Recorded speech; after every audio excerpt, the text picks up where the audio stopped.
जय श्री गणेशाय नमः। ब्रह्म विद्या ज्योतिष में आपका स्वागत है।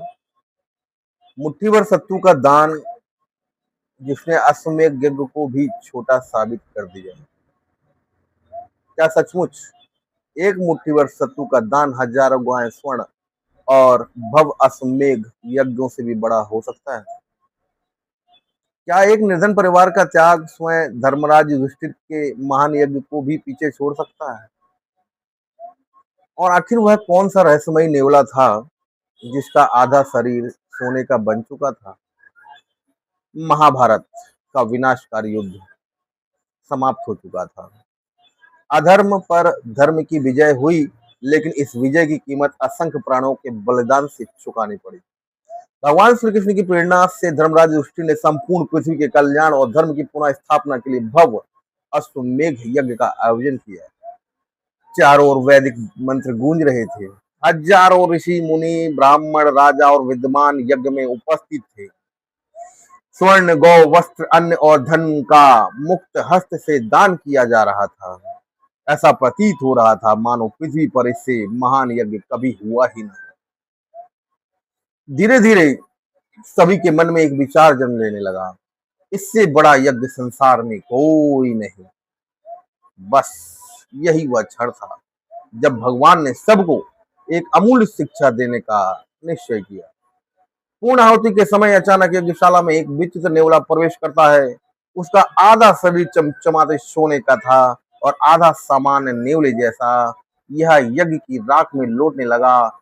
सभा आश्चर्य में उसे देखने लगी। कुछ देर बाद वह उठकर मुस्कुराया और बोला, राजन, आपका यह विशाल अश्वमेध यज्ञ भी कुरुक्षेत्र के एक निर्धन ब्राह्मण के द्वारा दिए गए मुट्ठी भर सत्तू के दान के समान भी नहीं है। पूरा सभा मंडप मौन हो गया। धर्मराज युधिष्ठिर ने विनम्रता से पूछा, हे अद्भुत जीव, ऐसा क्यों कहते हो? नेवले ने उत्तर दिया, कुरुक्षेत्र में एक अत्यंत निर्धन ब्राह्मण रहता था। वह, उसकी पत्नी, पुत्र और पुत्र वधू चारों उच्च वृत्ति और जीवन यापन करते थे। खेतों में कटाई बाद में बचे हुए दानों को चुनकर अपना पेट भरते थे।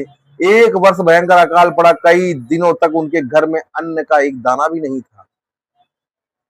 भूख से सबके शरीर कमजोर हो चुके थे, लेकिन भगवान पर विश्वास अटूट था। बहुत कठिन प्रयास के बाद उन्हें थोड़ी सी जौ की सत्तू मिली। उन्होंने पहले भगवान को भोग लगाया, फिर चारों ने उसे बराबर बांट लिया। जैसे ही वे भोजन करने के बैठे, दरवाजे पर एक अतिथि की आवाज आई, कोई है? मैं कई दिनों से भूखा हूं। भारतीय संस्कृति कहती है, अतिथि देवो भव। भारतीय संस्कृति कहती है, अतिथि देवो भव। ब्राह्मण ने बिना एक क्षण सोचे अपना पूरा भाग अतिथि को दे दिया, लेकिन अतिथि की भूख शांत नहीं हुई। पत्नी ने अपना हिस्सा दे दिया, फिर पुत्र ने भी अपना भोजन अर्पित कर दिया। अंत में पुत्र वधू ने भी बिना किसी हिचकिचाहट के अपना भाग समर्पित कर दिया। अब घर में अन्न का एक कण भी शेष नहीं था। पूरा परिवार स्वयं भूखा रह गया, लेकिन अतिथि को तृप्त कर दिया। नेवला बोला, वह कोई साधारण अतिथि नहीं था। वे स्वयं धर्मदेव थे, जो उस परिवार की परीक्षा लेने आए थे।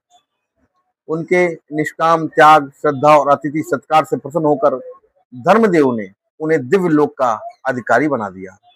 फिर नेवला बोला, जब यह घटना हुई, मैं उसी कुटिया में पहुंचा।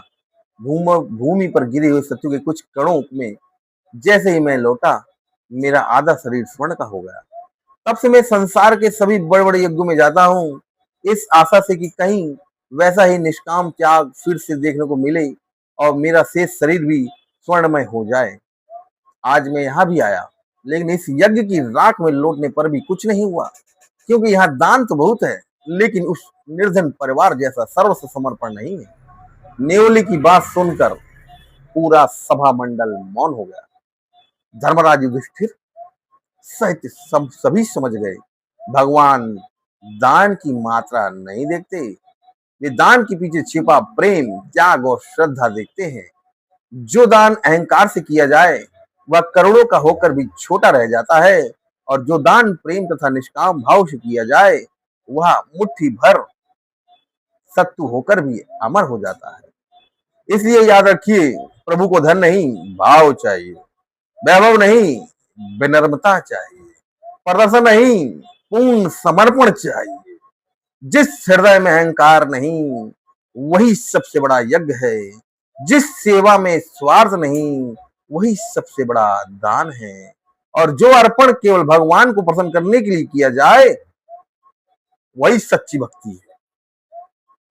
यदि इस कथा से आपके हृदय को स्पर्श किया हो तो वीडियो को लाइक करें, अपने प्रियजनों के साथ साझा करें और ब्रह्म विद्या ज्योतिष चैनल को अवश्य सब्सक्राइब करें। जय श्री कृष्ण, जय राधा माधव, जय माई की चिंता काय की, चिंता काय की जब कृपा हो माई की।